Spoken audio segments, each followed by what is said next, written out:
எங்கள் வீட்டில் ரொம்ப நாளாக ஒரு சத்தம் கேட்குது. அது என்னன்னு இப்போ வாட்ச் பண்ண போகிறேன். நீங்களே பாருங்கள். அந்த சத்தம் எங்கேருந்து வருதுன்னு தெரில, ஆனால் சத்தம் அடிக்கடி வருது.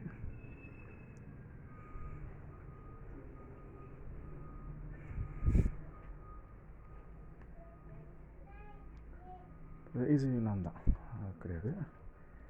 பார்த்திங்கன்னா மீன்கள் இருக்குது. மீன்கள் இடத்துல கரண்ட்டு வந்துருச்சு. இப்போ அந்த சத்தம் இல்லை, ஆனால் எங்கேருந்து வந்ததுன்னு தான் தெரில. நெக்ஸ்ட் டைம் வரும்போது நான் உங்கள் லைவில் வரேன். ஓகேவா?